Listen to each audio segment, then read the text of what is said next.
हजरत उमर फारूक ने कहा इसका सफाई मेरा बेटा देगा। बेटे ने क्या सफाई दी? बेटे ने सफाई दी कि बहुत सी चादरें आई हुई थी बैतुल माल में, बहुत सी चादरें, और सबको एक एक चादर तकसीम होना थी, बंटना था, तो सबके दरमियान एक एक चादर बांटी गई। मेरे बाप के हिस्से में भी एक चादर आई, मेरे बाप के हिस्से में भी एक चादर आई। मेरे बाप ने उसी चादर का कुर्ता बना लिया, उसी चादर का पंजाबी बना लिया, कमीज बना ली।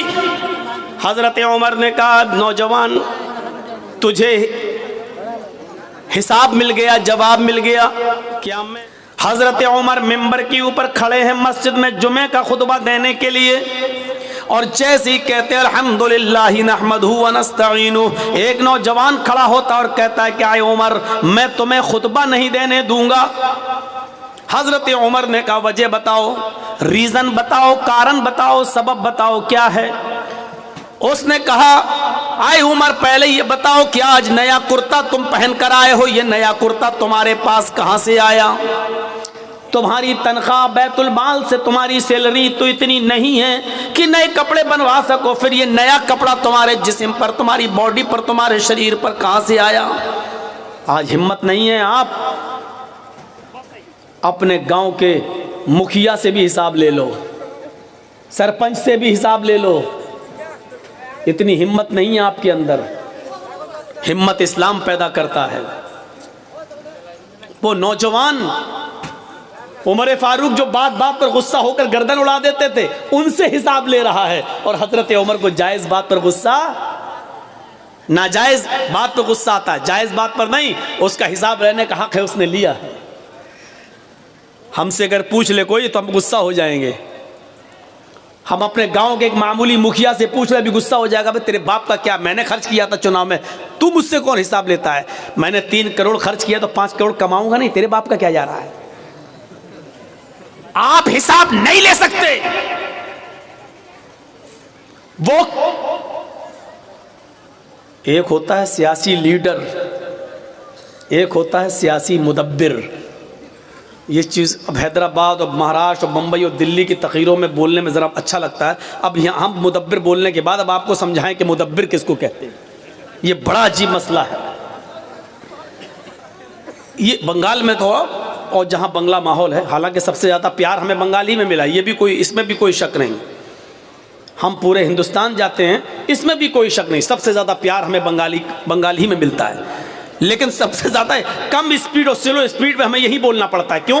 क्योंकि मैं जानता हूँ बहुत तेज़ स्पीड में बोलूँगा तो सर से ऊपर चली जाएगी मेरी हिंदी उर्दू, तो इसलिए समझाना भी पड़ता है।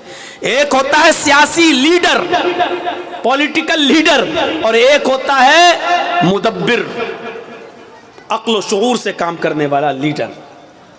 सियासी लीडर और सियासी मुदब्बिर में फ़र्क होता है, और बहुत फ़र्क होता है। सियासी लीडर सिर्फ अपने लिए सोचता है, और सियासी मुदब्बिर अपनी कौम के लिए सोचता है। दोनों में फर्क देखिए। सियासी लीडर सिर्फ अपने लिए सोचता है, और सियासी मुदब्बिर अपनी कौम के लिए सोचता है। सियासी लीडर अपने आप को जिताने के लिए कौम की इज्जत और आबरू से खिलवाड़ कर जाता है, लेकिन सियासी मुदब्बिर अपनी कौम के लिए अपनी जिंदगी को दांव पे लगा देता है। दोनों में फर्क समझिएगा आप, समझ रहे हैं ना?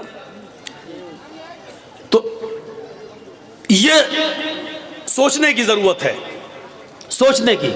तो उस जमाने में जो हुकूमत चलाया करते थे, जो खिलाफत किया करते थे, वो सियासी लीडर नहीं थे, सियासी मुदब्बिर थे। वो अपने लिए कुछ नहीं कमाते थे, वो अपनी कौम को और अपनी बिरादरी को और अपने समाज को ऊपर उठाने की कोशिश करते थे। इन दोनों में फर्क है। बताइए, हजरत मोहम्मद रसूलुल्लाह इस दुनिया से गए तो क्या था साथ में? क्या आपने सियासत नहीं की? क्या आपने हुकूमत नहीं चलाई? आप ताज्जुब करेंगे, आज एक मामूली एमपी, एक मामूली नेता, एमपी तो बहुत दूर की बात हो गई है, एमएलए तो बहुत दूर की बात हो गई है, एक मामूली गांव का सरपंच, गांव का मुखिया अगर मरता है तो उसके घर में भी इतनी जमीन और जायदाद छोड़ के जाता है कि उसकी 7 पुश्तों तक औलादें खाती रहे आराम से और उसको तकलीफ ना हो। लेकिन सियासी मुदब्बिर जब इस दुनिया से उठता है तो उसके पास कुछ नहीं होता। हजरत आयशा फरमाती है कि कुछ लोग रात में नबी अकरम को देखने आए जबकि आप इस दुनिया से रुखसत हो चुके थे, इंतकाल हो चुका था। सियासी लीडर जब मरता है तो बहुत कुछ अपने और अपनी औलाद के लिए और अपने रिश्तेदारों के लिए छोड़ के मरता है। सियासी मुदब्बिर जब इस दुनिया से जाता है तो उसके पास कुछ नहीं होता। मुहम्मदुर रसूलुल्लाह सल्लल्लाहु अलैहि वसल्लम जब इस दुनिया से गए, अबू बकर सिद्दीक इस दुनिया से गए, उमर फारूक इस दुनिया से गए तो उनके पास क्या था? हम तो सिर्फ एक इलाके के जिम्मेदार हो सकते हैं। हजरत उमर तो 22 लाख मुरब्बा मील के जिम्मेदार थे। 22 लाख मुरब्बा मील, जानते हो ये इराक, ईरान जो आज इजराइल है, ये फिलिस्तीन, शाम, उर्दुन है और अलजायर, ये मिस्र, ये सारे मुल्क उनके अंडर में थे।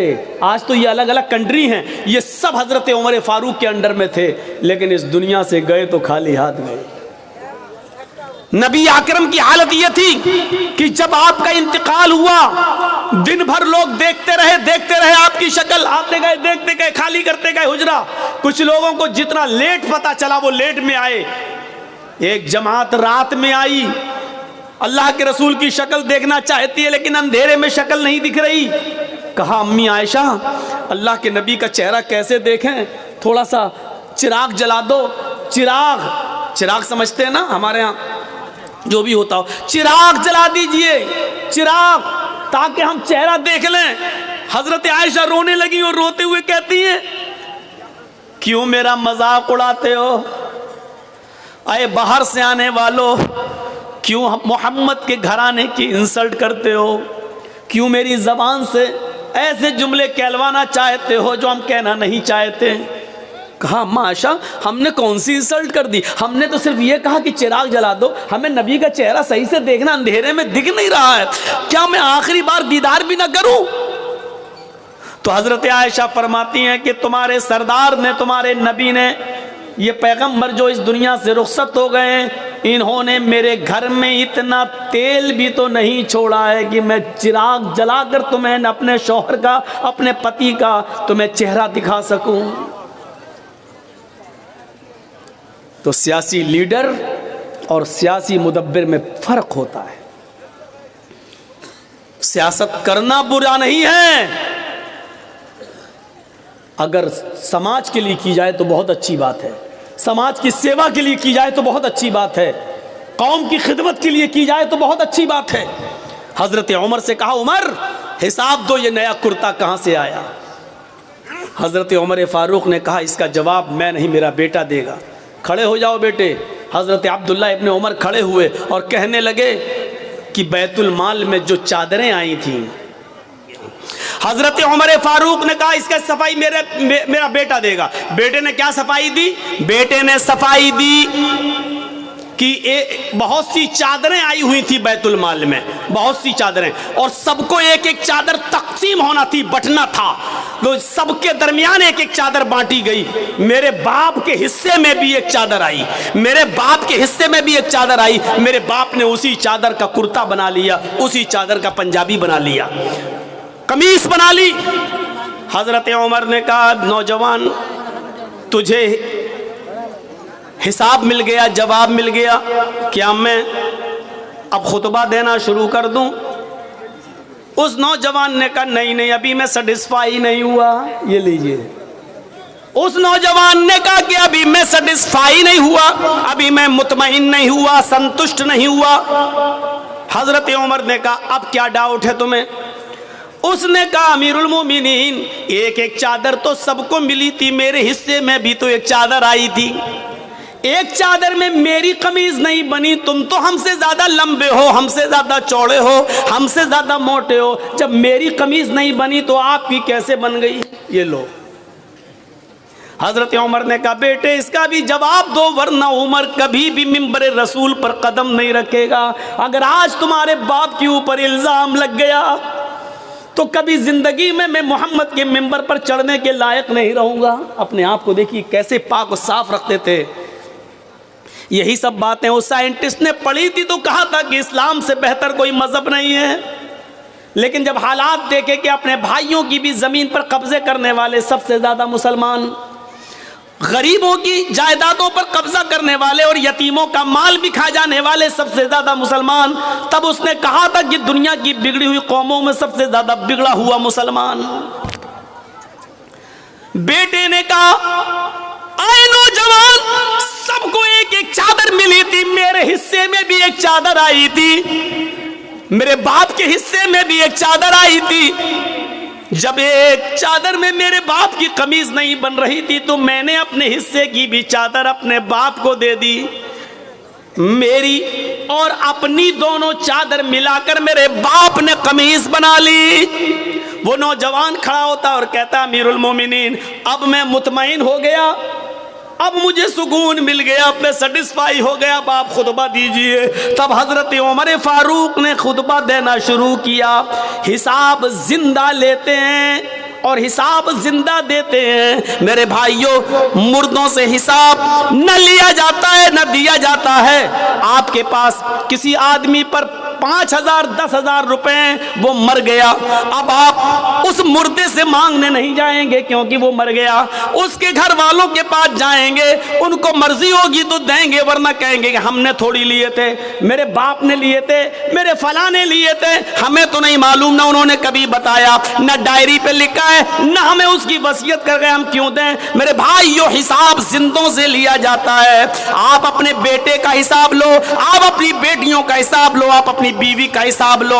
आप अपने समाज में रहते हो, समाज का सरदार आपका हिसाब ले, आप सरदार का भी हिसाब ले सकते हैं। मेरे प्यारे साथियों, इस्लाम यही शिक्षा लेकर हमारे सामने आता है और यही बताता है